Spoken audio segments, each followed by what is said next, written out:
93 mü? 95.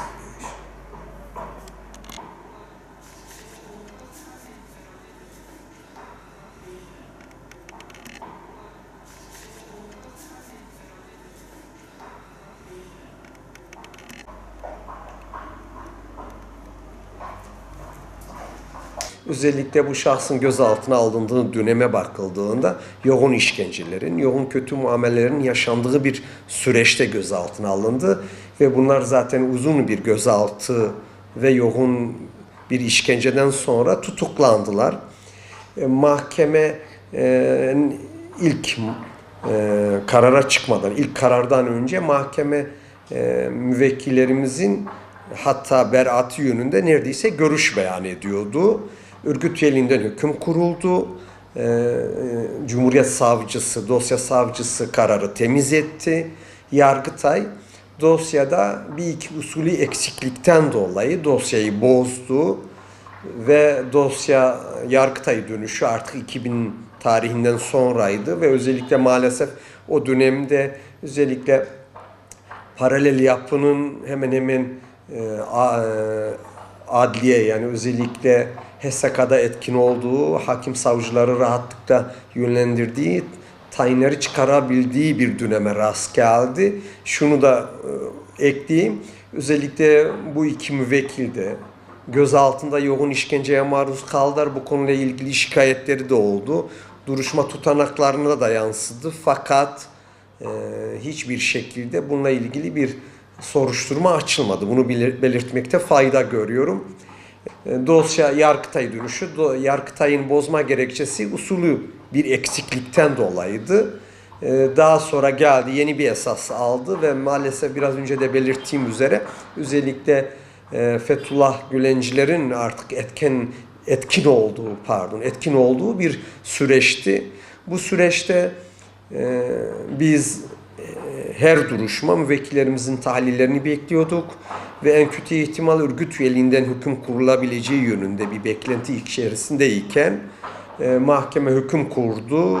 TCK 146 Taksim 1'den hüküm kurdu.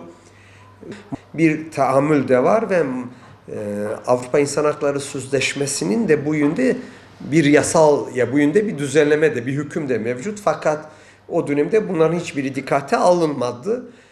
Bu açıdan bu dosya gerçekten bir daha yeniden ele alınabilirse, yeniden alınabilme şartları oluşturulabilirse biz rahatlıkla ifade edebilirim ki müvekkiller en kötü ihtimal örgüt üyeliğinden cezalandırılabilir. Bunun dışında eski Türk Ceza Kanunu 146 Taksim 1'den ceza almasını gerektirecek bir delil dosyada mevcut değildir.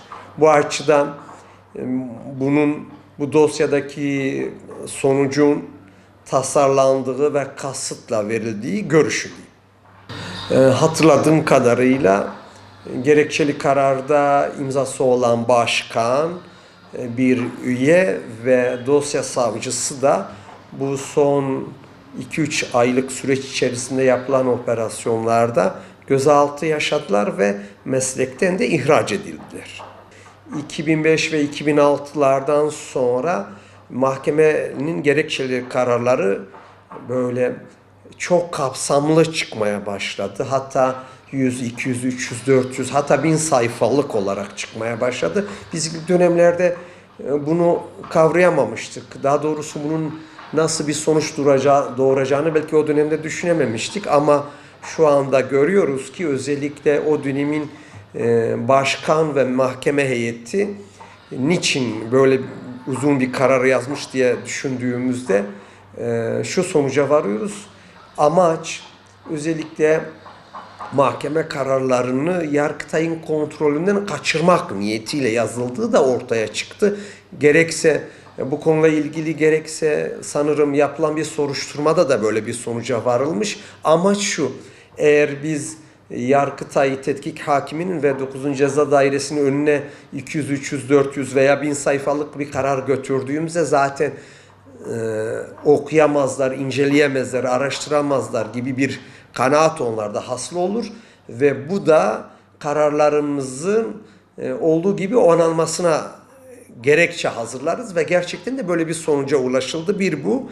İkincisi şu, sorunuza gelince, eğer gerçekten halen Türkiye'de bu anlamda hukukun uygulanması isteniyorsa, yasaların uygulanmasını isteniyorsa ve bu konuda iyi bir irade ortaya konulacaksa ya da iyi niyetli bir irade ortaya konulacaksa, eğer kararın altında hele 2 ya da 3 hakimin ya da bütün heyetin imzası olan şahıslar eğer gerçekten açığa alınmışsa, meslekten ihraç edilmişse ve bunların meslek hayatı boyunca da özellikle kararın çıktığı süreçte de böyle bir amaç ve program doğrultusunda hareket ettikleri sonucuna da varılmışsa, ki varılmıştır, ki böyle bir soruşturma var ve soruşturmada da böyle bir karara varılmış.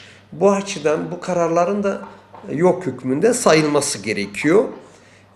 Eğer biz bu konuda bir iyi niyet görmek istiyorsak ya da daha doğrusu bu konuda bir adım atılmak isteniyorsa da Adalet Bakanlığı'nın bir an önce bu konuda adım atması gerekiyor.